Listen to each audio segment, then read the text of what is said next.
which isn't often the case on the immigration debate. So, Minister, I'll hand over to you.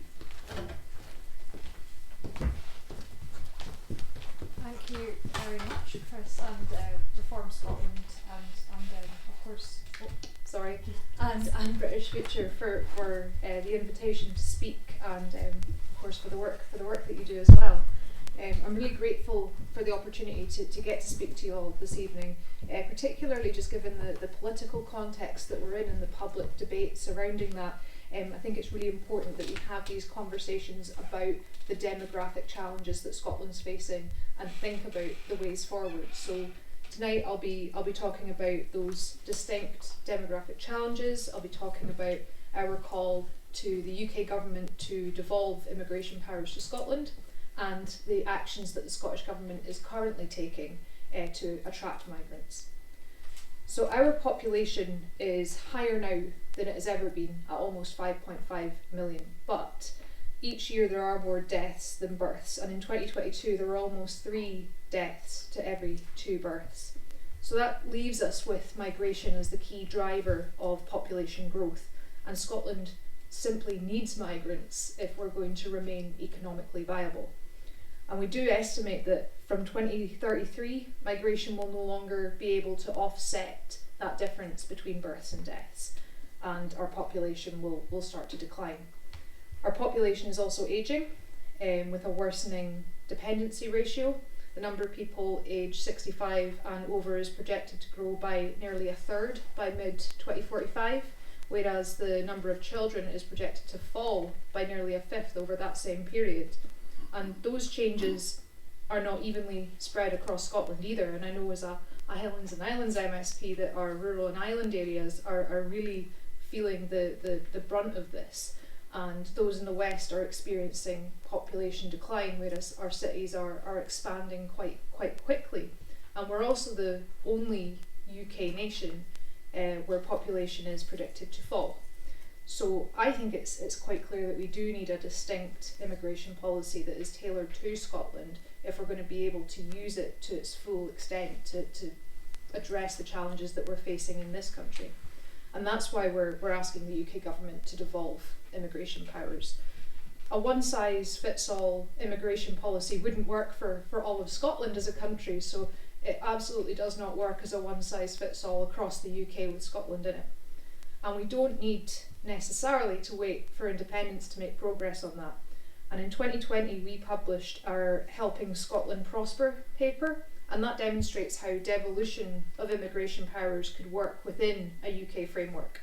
And in September 2022 we published a rural visa pilot proposal, and that sets out how we could have a bespoke immigration solution delivered that allows people to come and live and work in our rural areas that are specifically experiencing population decline. But unfortunately the UK government is yet to respond to that proposal. The UK government being obstructive is not, of course, a reason for us not to take any action. And we are taking some action now with our current powers to try and attract migrants to Scotland.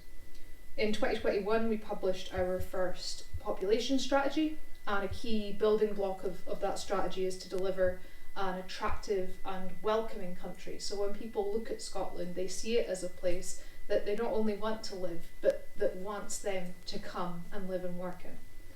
Our ministerial population task force is chaired by the Cabinet Secretary for Social Justice, and that kind of drives work across government to achieve that vision of a welcoming country, because it will cover so many of my colleagues' portfolios. I'm going to need work from the Housing Minister, from the Health Minister, from people across government to make sure that we're working properly to attract migrants. And we did meet earlier today and we discussed so much, and it is clear that there's significant interest and knowledge already across government amongst my colleagues in taking that action that they can do to address population challenges.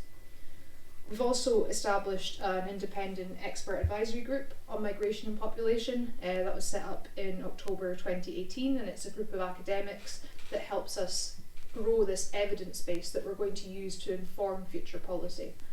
We're also going to launch a talent attraction and migration service to help employers navigate the UK's immigration system and help people to move here and settle into their communities. We've also got an industry advisory group with business leaders from across Scotland's economy, and that recommends ways that we can attract talent from the rest of the UK as well. So hopefully that demonstrates that we are proactively seeking out consultation and input so that the policies that we create really do work for Scotland from industry to individuals. And that will lead us in the autumn to publishing and addressing depopulation action plan, and we'll be engaging closely with local authorities, COSLA and communities throughout the summer. We also recognise the need amongst our workforce for migration, particularly given the impact we've seen Brexit have. An example, the NHS is Scotland's largest employer and it's facing real workforce challenges. We've invested over £15 million to support international recruitment, and health boards did succeed in recruiting 200 nurses, and we've set a fresh target of 750 health professionals to be recruited through this. We are working with Talent Beyond Boundaries. That's to implement a displaced talent mobility programme for Scotland. The programme aims to support 50 displaced people to live and work in Scotland, and I think that really demonstrates our hope to not only attract people for the economy but to do our bit for international obligations and make sure that people have somewhere to live and work that is safe and welcoming for them.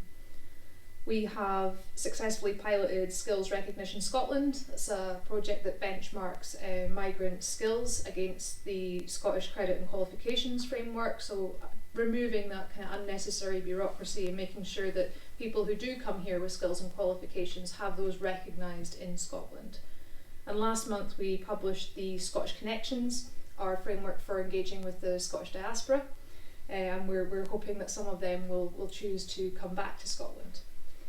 We do support the UK government's commitment to providing a bespoke pathway to citizenship for British nationals overseas and their dependents, but we do believe that a more straightforward and compassionate approach would be for the UK government to amend the British Nationality Act and allow BNOs to register as British citizens without that onerous visa process. I'm just going to finish by saying, Chris, I read your New Statesman article and I heard you reference it in your speech earlier.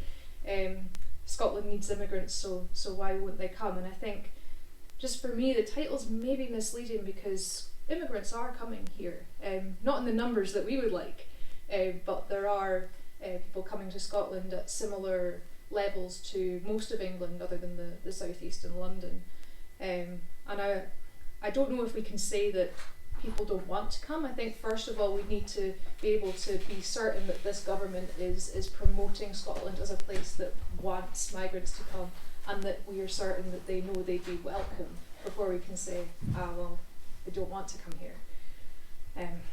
But yeah, I know, and the Scottish Government knows, that immigration is not a silver bullet to Scotland's demographic challenges, and we are keen to work with stakeholders to really get to grips with them.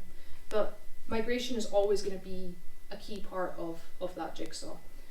And we welcome all migrants, not just for their economic or demographic benefit, but also for the diversity that they bring to communities. And we were talking about this before we came downstairs, is I think it just makes everybody stronger when we have diverse communities that can learn and share for each other. So yeah, thank you again for having me this evening, and I'm really looking forward to taking part in the panel and answering some questions.